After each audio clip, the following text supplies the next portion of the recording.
एक सच्ची घटना बताता हूं, कोविड वाली। नवलखा हार समझते हो ना माताएं सब, डायमंड का नेकलेस, उसका मूल्य अधिक है या ये गले में पहनी हुई तुलसी की माला, इसका मूल्य अधिक है? समय के अनुसार दोनों का ही मूल्य है, ठीक है। एक ऐसी माता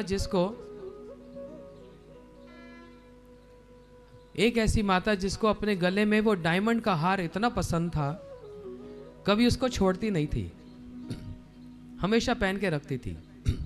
और थोड़ा समाज में दिखाना भी होता है, आज ये पहना कल वो पहना, भाई इसलिए तो खरीदा, अपनी सुंदरता के लिए नहीं, दूसरों को दिखाने के लिए होता है। ये एक ह्यूमन नेचर है।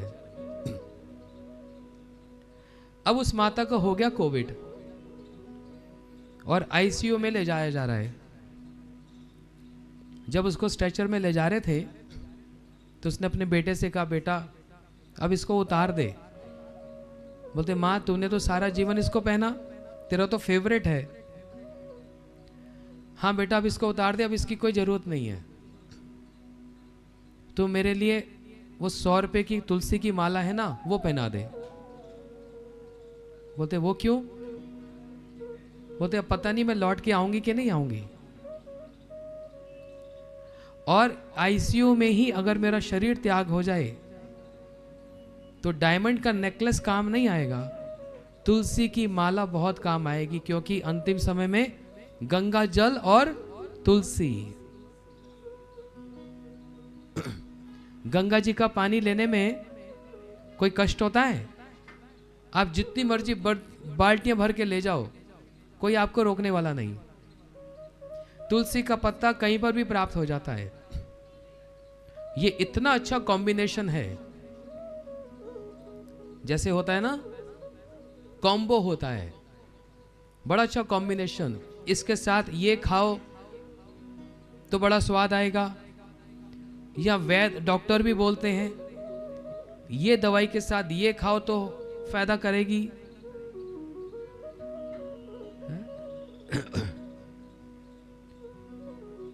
उसी प्रकार विटामिन डी के साथ पोटेशियम होगा तो विटामिन डी का उस प्रभाव होगा, कॉम्बिनेशन है।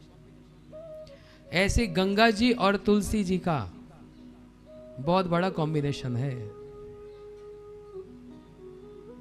तुलसी दल मात्रेना जलस्य व चुलकेनवा विक्रियात्म सात्मे व भक्तेव भक्त जन प्रिया।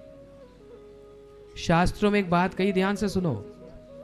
बोलते जो व्यक्ति हाथ में गंगल जल लेकर और उसमें तुलसी रखकर भगवान को अर्पण करता है, भगवान कहते हैं मैं संकल्प लेता हूं, वो व्यक्ति मेरे को खरीद लेता है, मैं बिक जाता हूं उसके हाथ।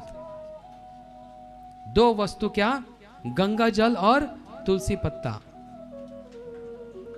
ये श्लोक पढ़कर अद्वैताचार्य प्रभु जी ने हाथ में गंगा जल लिया और तुलसी ली और शालिग्राम जी को अर्पण किया, तो श्री कृष्ण के सिंहासन को हिला डाला। और वही श्री कृष्ण चैतन्य महाप्रभु बनकर आज से 500 वर्ष पूर्व मायापुर में श्री कृष्ण महाप्रभु बनकर आए। सिर्फ दो वस्तु, तुलसी दल और तुलसी और गंगा जल ठाकुर जी को अर्पण करने के लिए। और कल की कथा में भी मैंने कहा, गंगा की पूजा गंगा जल से ही होती है, किसी कंपनी के पानी से नहीं होगी, है ना। गंगा जैसे ही जल लेकर गंगा जी को अर्पण तर्पण किया जाता है। क्यों? ऐसी श्रेष्ठ गंगा जी का जो अर्चन है, जो पूजन है, वो श्रेष्ठ वस्तु से ही होगा। आपने पुष्प ले लिया, आपने और बहुत कुछ ले लिया, लेकिन तुलनात्मक में, कंपैरिजन में वो गंगा जी के सामने कुछ भी नहीं टिकता। एक फूल क्या है लेकिन गंगा जल और पुष्प ले लिया जाए तो उसी से ही गंगा जी का आराधना होगी। ये महत्व बतलाया।